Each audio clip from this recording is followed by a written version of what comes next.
Hello, नमस्कार। संकल्प IT classes में आप सभी का स्वागत है। तो अपन पढ़ रहे थे एसी थ्योरी।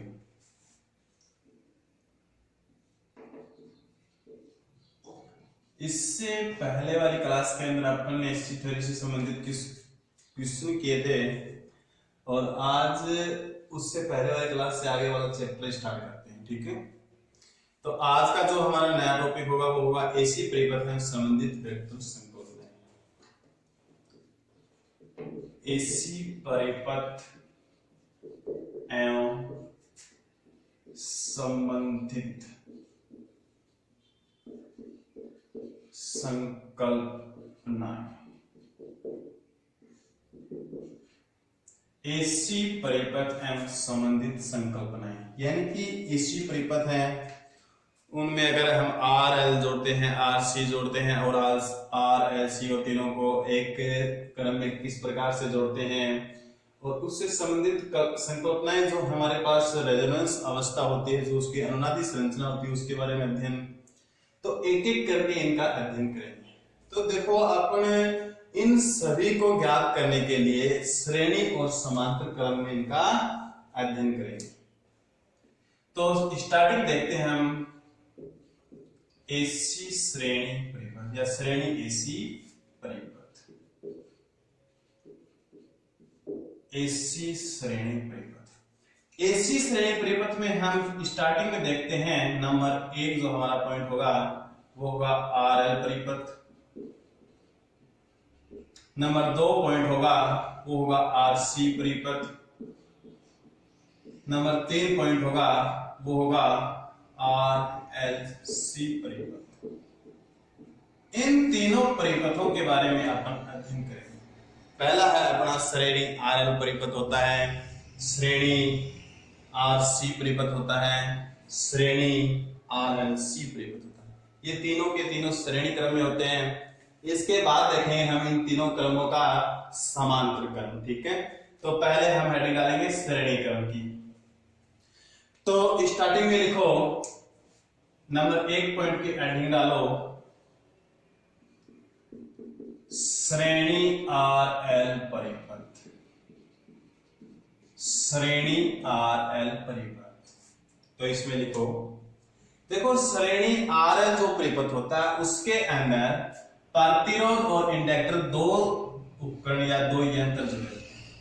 एक तो जुड़ा होता है क्या, प्रतिरोध जुड़ा होता है, दूसरा क्या जुड़ा होता है, इंडक्टर जुड़ा होता है। ठीक है, ये वोल्टेज सप्लाई दी इसको, ये होता है आर, ये होता है। देखो हमें पता है श्रेणी क्रम में जो होती है वो वोल्टेज जो होती है उसमें क्या होती है, अलग अलग होती है, और धारा क्या होती है, एक समान।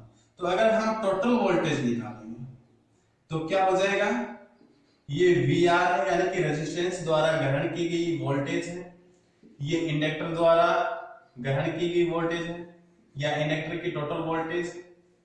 तो इसमें हो जाएगा V बराबर हो जाएगा हमारे पास V R plus V R, तो टोटल वोल्टेज आ जाएगी हमारे पास।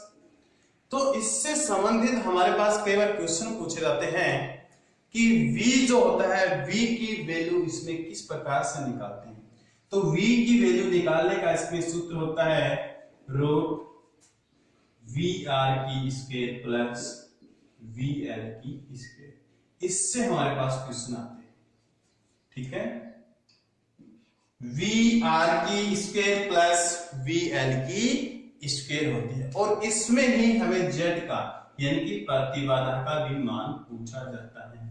अगर प्रतिबाधा का मान हमें पूछा जाता है तो प्रतिबाधा होती है R square plus X L square, R square plus X L square होती है। ठीक है, तो देखो दोस्तों, हमारे पास वोल्टेज टोटल ज्ञात करनी थी। वोल्टेज बराबर हुई हमारे पास वी आर स्क्वायर, इसकी स्क्वायर प्लस इसकी स्क्वायर। ठीक है, अगर हमें प्रतिबाधा ज्ञात करनी हुई थी तो हमारे पास था प्रतिरोध रजिस्टर। ठीक है, आर की square plus x inductive reactance, क्योंकि इसके अंदर एक्स सी क्यों नहीं लिया, क्योंकि इसके अंदर कैपेसिटर नहीं है, क्या है, इंडक्टर जुड़ा हुआ है, इसलिए हमने क्या लिया है, XL।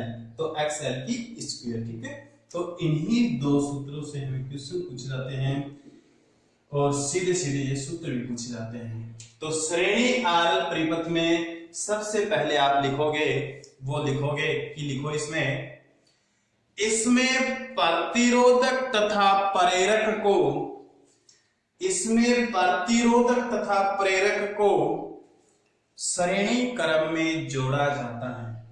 इसमें प्रतिरोधक तथा प्रेरक को श्रेणी क्रम में जोड़ा जाता है।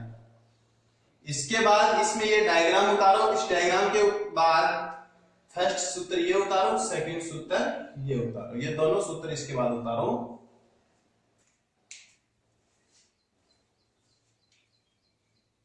इसको रहने देना सूत्र को ना, ये तो आपको समझा गया था कि टोटल वोल्टेज निकालेंगे तो हम VR एक तो ये जोड़ेंगे, एक ये वाला जोड़ेंगे, ठीक है। तो V बराबर हमारे पास हो जाएगा VR² प्लस VL²। अगर प्रतिबाधा हम ज्ञात करेंगे तो R² प्लस XL² हो जाएगा।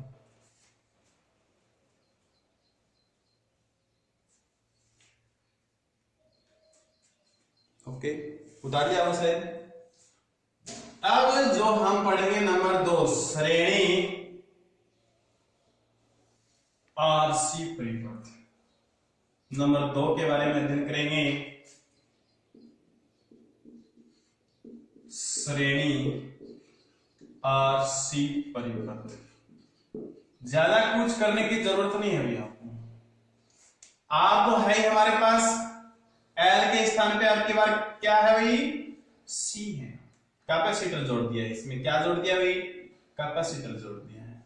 तो यहां पे VR के स्थान पे VC आ जाएगा, VR के स्थान पे क्या आ जाएगा भाई, VC आ जाएगा। तो VR के स्थान पे VC यानी कैपेसिटेंस की जो वोल्टेज है, कैपेसिटर की जो वोल्टेज है उसकी स्क्वायर, और यहां पे क्या आ जाएगा, अक्स C की स्क्वायर। बिल्कुल सेम है, ज्यादा घबराने की कोई बात नहीं है। अगर पहला वाला याद होगा तो RL भी याद कर लेंगे, RC भी याद कर लेंगे, RLC भी याद कर लेंगे, ठीक है। तो V बराबर हो जाएगा √VR² प्लस VC की स्क्वायर। अगर प्रतिबाधा ज्ञात करेंगे तो √R² प्लस XC² हमारे पास नया सूत्र आ जाएगा। इसके बारे में उतार लो, सेम है, केवल इसमें कैपेसिटर जोड़ा है, उसमें इंडक्टर जुड़ा हुआ था अपने पास। इसके बाद में जो हमारे पास 3 नंबर का है वो है RLC परिपथ। RLC परिपथ, इसमें रेजिस्टेंस, कैपेसिटर और इंडक्टर तीनों को श्रेणी क्रम में जोड़ा जाता है। RLC परिपथ, ये जो RLC परिपथ होता है इसके अंदर क्या होता है, R को जोड़ा जाता है, L को जोड़ा जाता है, C को जोड़ा जाता है, ठीक है। तो ये हमारे पास RLC, यहां तक की वोल्टेज हो जाएगी हमारे पास VR, यहां तक की वोल्टेज हमारे पास जो है वो हो जाएगी VL, और यहां तक की वोल्टेज जो हमारे पास है वो हो जाएगी VC।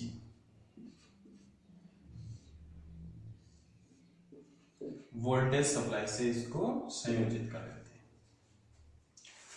अब देखो, इसमें सबसे पहले लिखने वाली बात ये होती है कि श्रेणी क्रम RLC परिपथ में R, L तथा C को श्रेणी क्रम में संयोजित किया जाता है, ठीक है। अब हम देखेंगे इसके जो सूत्र होते हैं, तो इसके अंदर भी वही सूत्र होते हैं। तो V निकालते हैं अपन, दूसरा क्या निकालते हैं, Z प्रतिबाधा निकालते हैं। तो V निकालने का हमारे पास सूत्र होता है रूट। तो अपने को जो है वो सब में लगाना पड़ता है। ये रूट कहां से आता है, क्योंकि ये स्क्वायर है, यहां से इसकी स्क्वायर हटाते हैं तो इस साइड में क्या हो जाता है, रूट के अंदर हो जाता है। तो VR² प्लस, कोष्टक शुरू कर दो और लिखो VL minus VC, VL minus VC की होल स्क्वायर। VR² ये जो प्रतिरोध होता है इसको अलग रखते हैं और जो ये इंडक्टर और कैपेसिटर होता है, इन दोनों का अंतर आपकी बुक में कुछ ऐसा सा निशान मिलेगा। इसका मतलब यही होता है, इंडक्टर वोल्टेज और कैपेसिटर वोल्टेज के मध्य जो डिफरेंट होता है, अंतर होता है। यानी कि बड़े वाली संख्या के अंदर से अगर हम छोटे वाली संख्या को घटा रहे हैं, इसलिए ये हमें साइन दे रखा है। ठीक है, तो वोल्टेज निकालने का हमारे पास जो सूत्र होगा वो होगा V R square plus V R minus V C की होल स्क्वायर होता है। और अगर हमें प्रतिबाधा ज्ञात करनी हो, Z बराबर रूट आर की स्क्वायर, इसकी स्क्वायर आर की स्क्वायर। इससे पहले वाले में भी यही क्या था, plus XL minus XC, capacitive reactance inductive reactance. यानी कि इंडक्टिव रिएक्टेंस में से कैपेसिटिव रिएक्टेंस या कैपेसिटिव रिएक्टेंस में इंडक्टिव रिएक्टेंस घटा सकते हैं अपन इन दोनों की होल स्क्वायर। तो Z क्या होती है, Z के बारे में भी लिख लेना भैया। Z बराबर होती है हमारे पास प्रतिबाधा होती है। ये जो सूत्र है ये मोस्ट इंपोर्टेंट सूत्र है। ज्यादातर जो सवाल होता है, क्वेश्चन जो होता है, वो डायरेक्ट सूत्र ही पूछ लेते हैं कि श्रेणी आरएलसी परिवर्तक का वोल्टेज ज्ञात करने का सूत्र, प्रतिबाधा ज्ञात करने का सूत्र क्या होता है। तो इसको आप ये हेडिंग डालो, श्रेणी आरएलसी परिपथ। इसमें सबसे पहले लिखो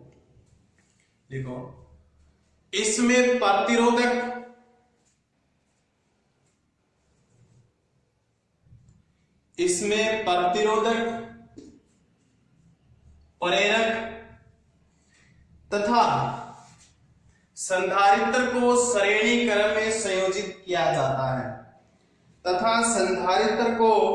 श्रेणी क्रम में संयोजित किया जाता है, इसके बाद इसमें ये डायग्राम उतारो। डायग्राम के बाद में ये दोनों जो सूत्र हमारे पास हैं, इन सूत्रों को उतारो।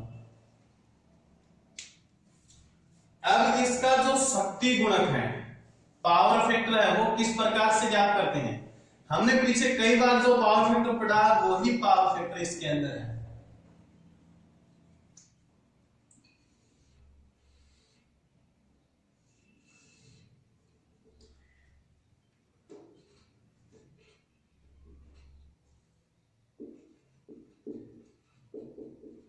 आभासी शक्ति ये होती है हमारे पास, आभासी शक्ति होती है, ये होती है प्रतिघाती शक्ति होती है, और ये होती है हमारे पास वास्तविक शक्ति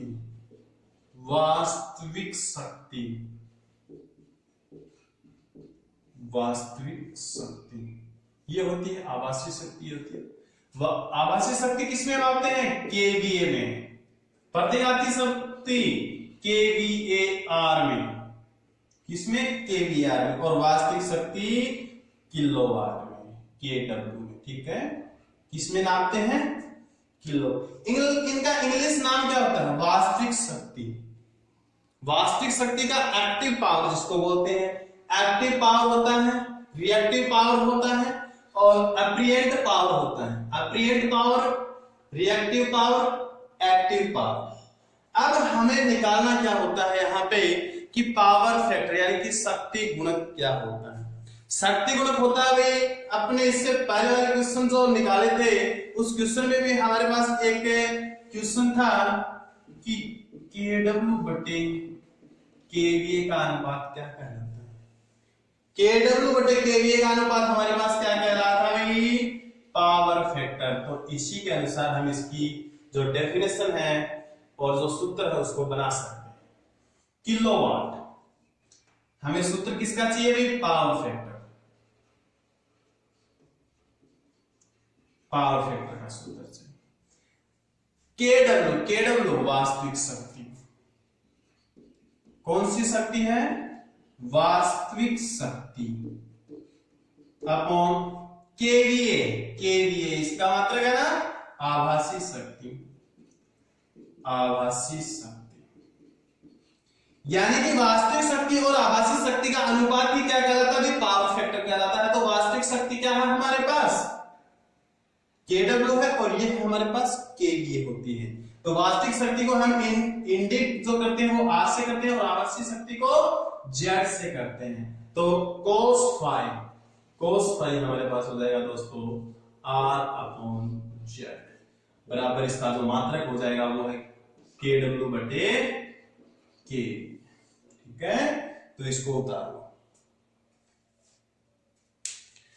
तो आज हमने पढ़ा दोस्तों एसी परिपथ एवं संबंधित संकल्पनाओं के अंदर एसी परिपथ से संबंधित जितने भी श्रेणी क्रम के परिपथ थे, आरएल परिपथ था, आरसी परिपथ था, आरएलसी परिपथ था, इन तीनों परिपथों के बारे में अध्ययन करा था।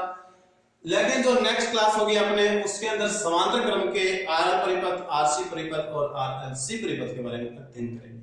तो आज के लिए इतना ही काफी है दोस्तों। ओके, धन्यवाद।